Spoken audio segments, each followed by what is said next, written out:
I'm just practicing my Godzilla walk because the entire movie, when he's going straight, that's the only movement he can do. Arms up, teeth out. Ah, Here's Johnny. My mom always said life was like a box of chocolates. Expecto Patronum!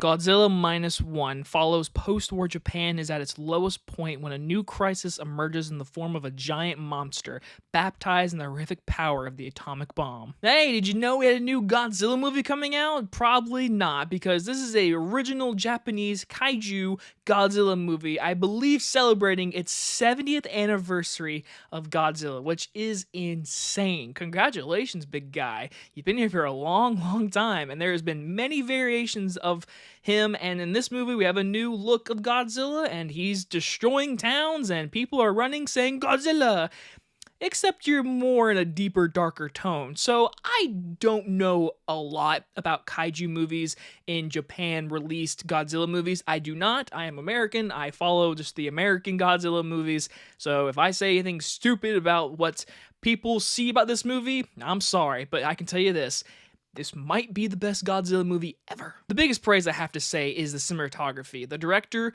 knew his vision and he did a fantastic job. Really good shots in this movie. And not even talking about the Godzilla scenes. No. The character moments, the shadowing, the dark tones of this movie, the cinematography, and what they're showing on screen is truly, really remarkable. Very, very good job. And then obviously the Godzilla moments are really nicely done. Very big spectacle moments, except for the very beginning. The very beginning, it's a smaller Godzilla. He grows towards the end of this movie. But in the very beginning, we get a very minimal sized Godzilla, which I was like, is that how big he's gonna be this movie? And then, he gets a lot bigger. But this entire movie is really set in the 1940s, and so we get to see a main character. I don't want to spoil a lot about his character, because I haven't seen a trailer, I wrote a synopsis, I didn't even know really what this movie was about besides Godzilla. That's all I knew. But this main character is a soldier coming home, and he is fighting for his life to make ends meet, and then he has to join on this boat to basically put bombs in the ocean that affect basically Godzilla getting pissed off. And I don't want to get more into the details of like his character, because it's really good character development of his character, and the story arcs in this movie with each of our characters, they do a very good job of. I mean, I really cared for most of our characters in this movie. When Godzilla happens, when the destruction happens, it's really eye-pleasing, it's big, it's loud. I saw it on IMAX tonight. But the character moments made this movie so much better. You cared so much for people and the destruction, and it went for a more darker tone than I've ever seen in a Godzilla movie. And I really appreciate the grounded work they did with our characters.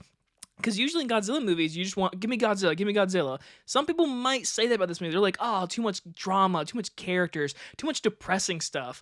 I think that makes this movie more important as a Godzilla fan. For at least for me, I was like, I'm terrified of Godzilla, because this movie, he's not fighting anybody. No. This is just people in the hearts of war, and then coming home, and then not having a home. And Godzilla is a reason why there is no home. And the movie takes dark tones that I really liked. And like I said, amazing cinematography, awesome sound effects, really cool to see in IMAX. I have minor gripes, and I'm very, very minor. And I'll say this: some green screen, some CGI, for the most part, freaking awesome. I'm not the biggest fan of Godzilla's design, not the biggest, and this is gonna be the weirdest gripe ever. I don't like his roar as much as the Gareth Edwards 2014. That roar felt impactful. This roar felt like a roar, like a big creature roar. And I don't know, it's such a minor gripe, but the only real criticism I can really say, the ending, the last 20 seconds, there's something that happens in the middle of this movie that is such a gut punch.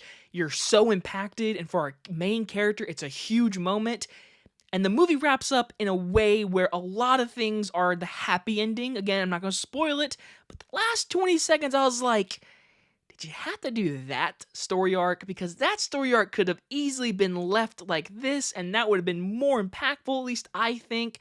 But there were people in my theater crying because this ending and other parts in this movie. Because this movie, like I said, is a darker toned Godzilla. And honestly, I really appreciate that. And after watching it and comparing it to what I've seen from these past couple years with Godzilla and King Kong stuff, give me more of this.